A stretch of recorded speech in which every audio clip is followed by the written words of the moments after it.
అందుకనే బన్నీ అంతకుముందు సినిమా తీసాడు కదా, వాళ్ళ పోలవరం పునరావాసం ఇలాంటి అంతకుముందు వెంకీ తీసాడు, శ్రీను ఇట్లా భూములు మార్పులు ఇట్లాంటి సమస్యలన్నీ. కాబట్టి దీన్ని సమగ్రంగా చూడండి, తప్పకుండా లోతుపాతులు తేల్చండి, దోషులు ఎవరైనా పట్టుకోండి.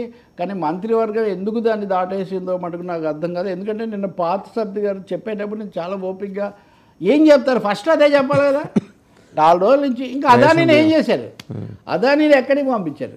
అంటే మీరు అది గమనించి ఉంటారు. అంటే అది లీక్ లాగా గవర్నమెంట్ ఆఫ్ ఆంధ్రప్రదేశ్ ఇచ్చింది ఏమని, దీన్ని పునఃసమీక్షిస్తాం, పునరాలోచిస్తాం. మొదట ముఖ్యమంత్రి మాట పునఃసమీక్షిస్తాం, తర్వాత ఆయన పయ్యావుల కేశవ్ గారి మాట.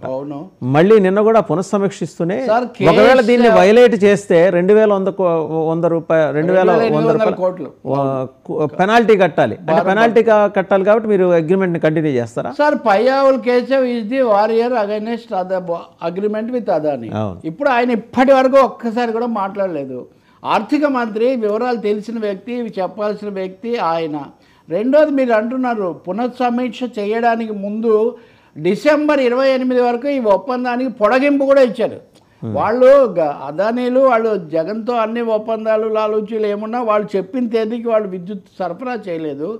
చెయ్యనందుకు మార్చి వరకు ఎక్స్టెన్షన్ ఇచ్చారు, మార్చిని మళ్ళీ నవంబర్కి ఎక్స్టెన్షన్ ఇచ్చారు, అయినా ఇవ్వలేదు.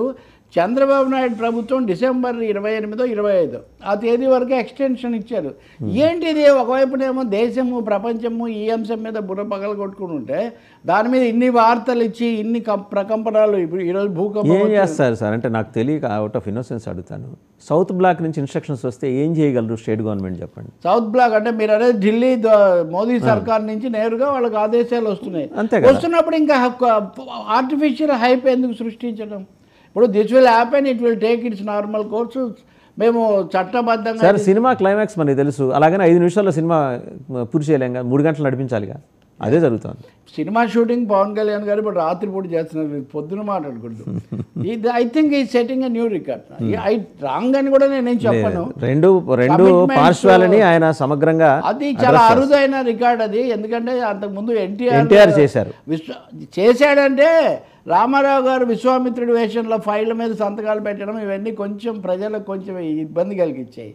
నేను నిన్న యాక్ట్రెస్ లత, తెలుగు అమ్మాయి కదా, ఇప్పుడు పెద్ద అయిపోయిందండి, అమ్మాయి కాదు కానీ, ఆమె ఇచ్చిన ఇంటర్వ్యూ చూస్తున్నా. ఎంజీఆర్ ముఖ్యమంత్రిగా చేయబోతున్నప్పుడు మిగిలిన 2 సినిమాలు చాలా తొందరగా పూర్తి చేశారు, వాటిలో నేనే నటించానని ఆమె చెప్తున్నారు.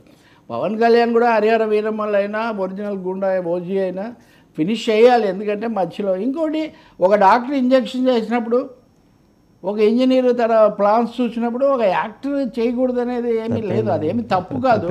బ్యాలెన్స్ ఎలా చేసుకోవాలి, రాజ్యాంగంలో నిషేధం లేదు. ఎనీవే మీరు సినిమా అన్నారు కాబట్టి మనం వాటి వెళ్ళిపోయాము.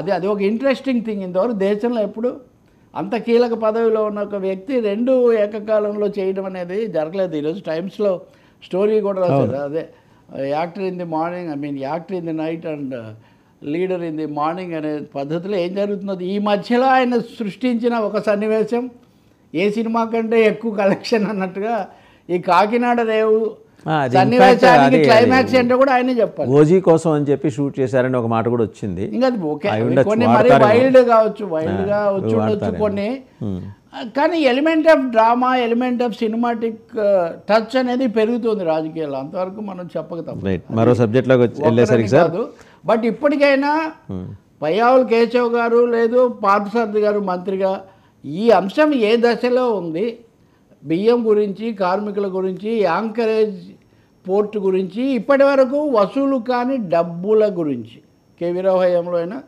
అరబిందో హయాంలో అయినా ఇవి బయటికి రావాలి. ఇట్స్